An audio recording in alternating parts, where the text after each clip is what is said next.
जा रही हूँ मैं पंजाब से। वो कमरा मैंने बिल्कुल पैक कर दिया है, वो तो सामने उनका स्टोर रूम है। और ये किचन ऐसे ही छोड़ के जा रही हूँ। ये किचन,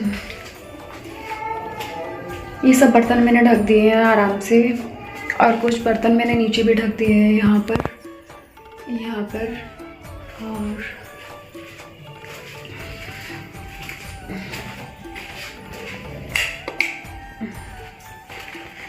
ये वाला कमरा बच्चों का है, तो बस ये सामान मैंने अपना पैक कर लिया है सारा का सारा।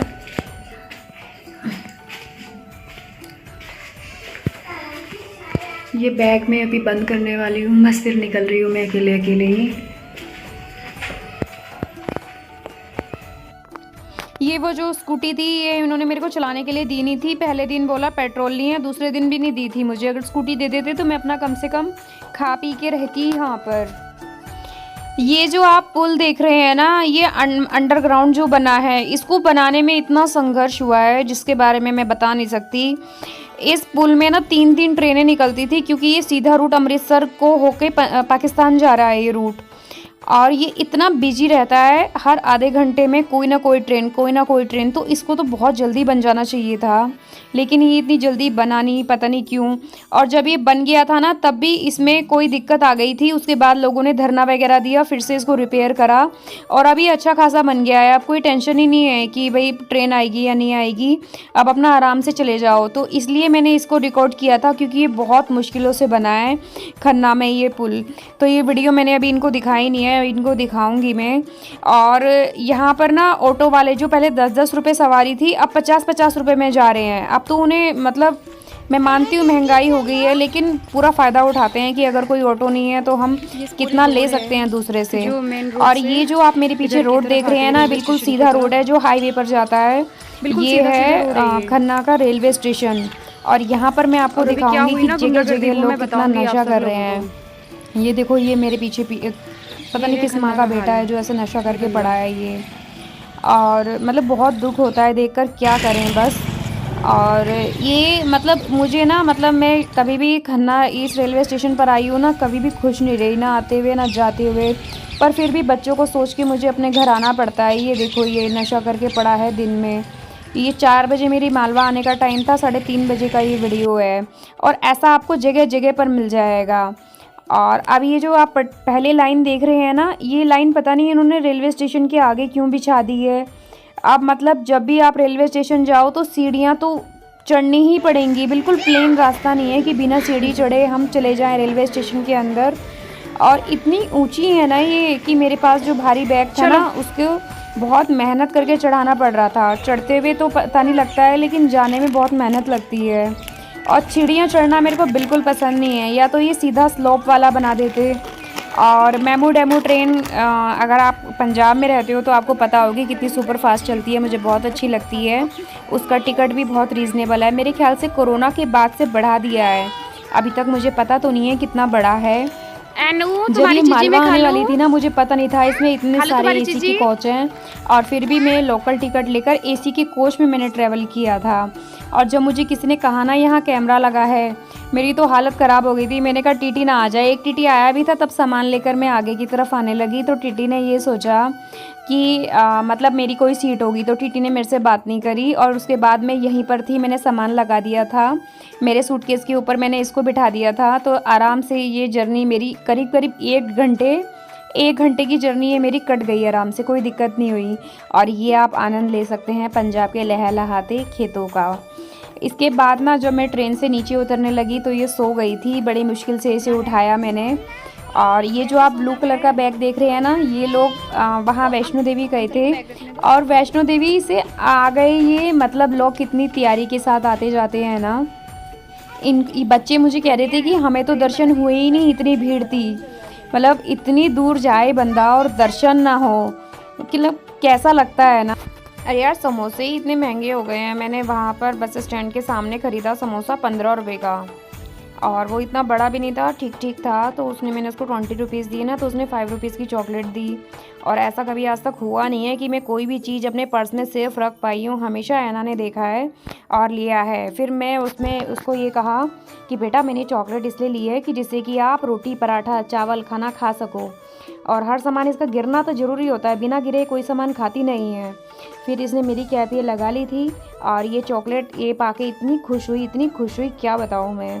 फिर ये मैंने ना अम्बाला में वो ट्रेन छोड़ के ये मैं बैठी थी जगाधरी की ट्रेन में, और यहाँ पर 3 लेडीज़ आई, वो इतनी बदतमीज़ थी ना, निकालो निकालो 350 रुपये, मतलब आधे घंटे के ट्रैवल के 350 रुपये। और जबकि जो ट्रेन का टीटी था उसे मैंने बोल दिया था कि मुझे जगाधरी उतरना है, अम्बाला से जगाधरी। उसने मुझे कुछ नहीं कहा, मुझे ये नहीं पता आता कि वो मतलब इन सब की मिली हुई है कि भाई इतना हम ले लेंगे। जैसे मेरे साथ कोई होता और मेरी जर्नी थोड़ा आगे तक होती तो मैं उससे पूछती ज़रूर कि भैया आप अपना आई कार्ड दिखाओ, आप हो कौन। और जब मैंने देखा जगाधरी से मैं नीचे उतरी तो वो भी मेरे साथ ही उतरी थी और सीधा रोड पर जा रही थी।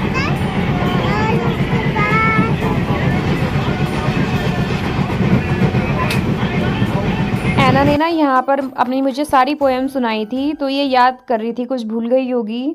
और ये ट्रैवल बस कुछ मेरा ऐसे कटा। फिर मैं जगाधरी के प्लेटफॉर्म पर उतर गई और वो ये 3 देख रहे हैं आप, ये 3 ये झुंड बना के खड़ी हैं, यही लेडीज़ थी वो। और सच में मतलब कितना पैसों को इन्होंने भगवान बना लिया है कि आधे घंटे के ट्रैवल के 350-400 रुपये पर्ची काटूँ, मतलब कितना, मतलब पैसों के लिए कोई किसी भी हद तक जा सकता है। उसके बाद मेरे को जीजा जी लेने के लिए आ गए थे प्लेटफॉर्म पर। फिर मैं ये देखो आई लव यमुनानगर ना, ये यहाँ पर कई जगह लिखा हुआ था और मुझे बहुत अच्छा लगता है। इतनी ठंड हो रही थी क्या बताऊँ, और ये खेल रही थी। और बस फिर उसके बाद मैं घर गई और उससे पहले मैं गई हल्द्वानी जगाधरी यमुनानगर जगाधरी के इस्कॉन टेम्पल में। एक तो इतने अच्छे विग्रह हैं ना, मतलब कि देख के इतनी खुशी इतना आनंद से मैं भर जाती हूँ। लेकिन ना मेरी सारी खुशी किरकिरी कर देती है ऐना। वो लोग आरती कर रहे थे और ये उनकी ढोल बजाने लगी, तो जब उन्होंने ढोल नहीं दी ना तो फिर ये रोने चिल्लाने लगी। और सबके सामने मैं इसे क्या कहूँ, देखो ये यहाँ पर सेवा चल रही थी फूल की, और मतलब मेरे को तो बस मेरा मन यही लगता है। और ये सेवा मैंने भी थोड़ी सी कराई थी वहाँ पर चंडीगढ़ के इस्कॉन में। और यहाँ पर मतलब मुझे इतना अच्छा लग रहा था क्या बताऊँ, बस वही ऐना की वजह से मुझे आना पड़ा, क्योंकि ये बहुत तेज रो रही थी, चिल्ला रही थी। ऐसा नहीं है कि मम्मी कहीं गई है तो थोड़ा शांति से रहे। और ये जब मैं दीदी के घर पहुँच गई थी तो मैं ये उनकी फ़ोटो देख रही थी, देखो इसमें कितनी अच्छी लग रही है, और आज इनकी क्या हालत हो गई कैंसर की वजह से। कोई बात नहीं, भगवान सब ठीक करेंगे। ये इनकी सबसे बड़ी वाली लड़की है राधिका, और ये बीच वाली ये धानी, और वो जो ऊपर चढ़ा हुआ था वो राघव था, ये जीजा जी हैं। तो ये बहुत खेल रही थी ऐना ना जीजा जी के साथ, उनको भी जीजा जी, इनके तो मौसा जी लगते थे पर जीजा जी करके बोल रही थी। और ये पहले ऐसे जेंट्स थे जिनके पास ऐना चली गई थी, वरना ऐना सिर्फ लेडीज़ के पास जाती है, जेंट्स के पास कभी नहीं जाती। और दीदी की तबीयत ख़राब है ना, तो दीदी इसलिए लेटी ही हैं। भगवान करे कि दीदी बिल्कुल सही हो जाए और उसके बाद क्या कहते हैं खूब हंसी खुशी से बैठी रहे, हमारे साथ बातें करे। जो दुख का टाइम होता है ना उसमें इंसान बहुत कुछ सोचता है। वैसे मैंने ये चीज़ फील करी है कि दीदी हर टाइम ना कभी कुछ सोच रही कभी कुछ सोच रही, और मतलब उनकी आवाज़ भी बहुत धीरे निकल रही थी, क्योंकि थोड़ा तेज़ बोलती है ना तो थोड़ा छाती में उनके दर्द होने लग जाता है। और ये अगले दिन सुबह की क्लिप है, ये राधिका उठकर 5:30 बजे उठकर ये लड़की, और मेरे लिए इसने खाने की तैयारी करी, रात को मटर छील के रखे, और सुबह सुबह भगवान की जोत जगाई, इसने कान्हा को उठाया, और इतना अच्छे से, मतलब भगवान करे इसे इतनी खुशियाँ मिले लड़की को। इन्हें बहुत अच्छे से सारी प्रिपरेशन करी। मैं इसको मतलब मैंने जो देखा है ना, जो मैंने इसको वो देखा है कि एक कोई आया है घर में, उसको मतलब कि कैसे जिम्मेदारी से सब करना है, वो जिम्मेदारी वाला काम इस लड़की ने लिया। और ये जो बीच वाली है धानी, इसमें थोड़ा भी बचपन आया है, अपने समय के साथ ये भी सही हो जाएगी। हेलो दोस्तों। अच्छा मुझे ये बताओ, जब तुम राधिका धानी के घर गई थी तब तुम्हें उनके घर में क्या लगा था? अच्छा लगा था? मौसी के साथ तुम्हारा मन लग गया था? हाँ? क्या था मौसी का नाम बताओ? बड़ी मौसी नहीं बोलो, राधिका दीदी और धानी दीदी। धानी दीदी। और तुम राघव के साथ चीजी लेने के लिए गई थी ना? हाँ। अच्छा अब ये बताओ मुझे सबके सामने ही कि जब मम्मा आपको जगाधरी के इस्कॉन टेम्पल लेकर गई थी तब तुम जिद क्यों करने लगी, रोने क्यों लगी तेज तेज, तुमने हल्ला क्यों कर दिया, तुम सबके सामने इतना तमाशा करने लगी, इतनी तेज तेज रोने लगी कि मुझे ढोल बजानी है, ऐसा क्यों करती हो तुम बाहर जाके?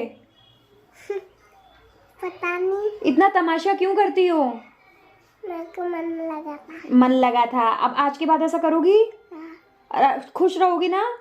हंसती रहोगी ना? हंस के दिखाओ, तेज से हंस के दिखाओ, और तेज से। हाँ अब ये अच्छी बच्ची बन गई है। बाय। बाय। हरे कृष्णा। अभी अभी और हाँ बोलो। हम कल कल मैं कोल आ गई थी, रात को पापा ने मेरे को लस्सी पिलाई थी। मम्मा उल्टी कैसे आती है? अच्छा उल्टी आई थी और कह रही है उसे लस्सी पिलाई थी। उल्टी आने के बाद ठंडी में लस्सी कौन पिलाता है? पागल बेटी। मम्मा उल्टी क्यों आती है? उल्टी जब बच्चे गंदी गंदी चीजें खाते हैं, जैसे नमकीन ज्यादा खा ली, जैसे चोकोस ज्यादा खा लिए, तब आती है उल्टी। चलो अब ज्यादा लंबी हो रही है वीडियो, हरे कृष्णा बोलो। नहीं अभी थोड़ी देर में बनाएंगे फिर हरे कृष्णा बोल दो। नहीं। हरे है ना, बोलो। हरे कृष्णा बाय बाय। कट्टापी बादल वैसा भी चली। मैं बादल वैसा भी चली, बादल वैसा भी चली। मम्मा बादल रुको रुको रुको रुको,